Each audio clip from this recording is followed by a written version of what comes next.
ఇంట్లో కరివేపాకు మొక్కను పెంచుకోవడానికి కూడా దిశ ఉందని తెలుసా? ఏ వైపు నాటితే మంచిదంటే హిందూ మతంలో వాస్తుకు చాలా ప్రాముఖ్యత ఉంది. వాస్తు శాస్త్రం ప్రకారం ఇంటి ఆవరణలో వాస్తు దోషాలను తొలగించడానికి, జీవితంలో ఆనందం, శ్రేయస్సు కోసం అనేక రకాల నివారణ చర్యలు సూచించబడ్డాయి. మనిషి జీవితంలో చెట్లు, మొక్కలు చాలా ముఖ్యమైనవి. కొంతమందికి ఇంటి ఆవరణలో రకరకాల మొక్కలను పెంచడం ఎంతగానో ఇష్టం. అయితే చాలా సార్లు తెలిసి తెలియక చేసే పనులు అశుభ ఫలితాలను ఇస్తాయి. కష్ట నష్టాలను ఎదుర్కోవలసి ఉంటుంది. దీంతో వాస్తు శాస్త్రంలో చెట్లు, మొక్కల పెంపకానికి సరైన దిశ నిర్దేశించబడింది. చెట్లు, మొక్కలు నాటడం ద్వారా కూడా సుఖ సంపదలను పొందవచ్చు. వాస్తు ప్రకారం మొక్కలను, చెట్లను ఇంట్లో తప్పుడు ప్రదేశంలో నాటడం వ్యతిరేక ఫలితాలను ఇస్తుంది. కరివేపాకు మొక్క చాలా మంది ఇళ్లలో విరివిగా పెరగడం చూస్తుంటాం. కొన్ని చోట్ల కరివేపాకు చెట్టు ఎండిపోయిన స్థితిలో ఉంటుంది. అయితే ప్రతి వస్తువుకు దాని స్థానం ఉన్నట్లే ఇంట్లో పెంచుకునే కరివేపాకు మొక్కను నాటడానికి కూడా సరైన స్థానం ఉంది. దీని ప్రకారం కరివేపాకులను నాటడానికి సరైన స్థలం ఏది? ఇంట్లో ఏ దిశలో కరివేపాకు మొక్కను నాటడం శుభప్రదంగా పరిగణించబడుతుందో జ్యోతిష్కులు చెప్పిన విషయాలను గురించి ఈ రోజు తెలుసుకుందాం.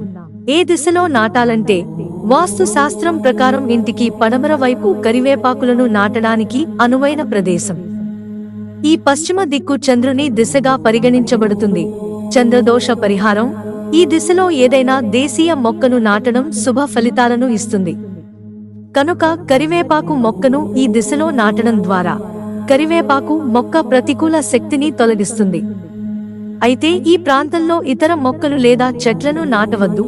కరివేపాకు మొక్క పెరిగే ప్రదేశంలో మురికి నీరు చేరకుండా చూసుకోవాలి. కిచెన్ సింక్ నుంచి నీరు ప్రవహించే చోట కరివేపాకు మొక్కలను నాటవద్దు. కరివేపాకు మొక్కను పురుగులు, చీడ నుంచి రక్షించుకోండి.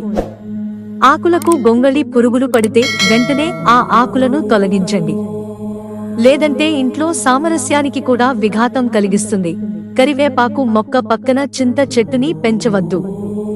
ఇది మీ ఆర్థిక స్థితిని తీవ్రంగా ప్రభావితం చేస్తుంది. ఆరోగ్యపరంగా కరివేపాకు మొక్కలను జ్యోతిష్య శాస్త్రంలో మాత్రమే కాకుండా ఆరోగ్యపరంగా కూడా చాలా ప్రయోజనకరంగా పరిగణిస్తారు. కరివేపాకు క్యాన్సర్, మధుమేహం నుండి ఉపశమనం కలిగిస్తుంది. దీని ఆకులలో యాంటీ మ్యూటాజెనిక్ గుణాలు ఉన్నాయి. ఇవి కడుపు క్యాన్సర్ను తొలగించడంలో సహాయపడతాయి. అంతేకాదు, గుండె జబ్బులు రాకుండా చేయడంలో ఇది చాలా మేలు చేస్తుంది. కరివేపాకు కళ్లకు కూడా మంచిదని భావిస్తారు. ఫెంగ్ షుయ్ చిట్కా: ఫెంగ్ షుయ్ చిట్కాల ప్రకారం ఇంటి దక్షిణ మూలలో కరివేపాకులను నాటడం చాలా ప్రయోజనకరంగా పరిగణించబడుతుంది. ఈ దిశలో కరివేపాకు మొక్కను పెంచడం ద్వారా సంపద, శ్రేయస్సును పొందవచ్చు. కాబట్టి ఈ దిశలో కరివేపాకు మొక్కను నాటండి. మిత్రులారా, ఛానల్ సబ్స్క్రైబ్ చేసుకోవడం మర్చిపోకండి. ధన్యవాదాలు.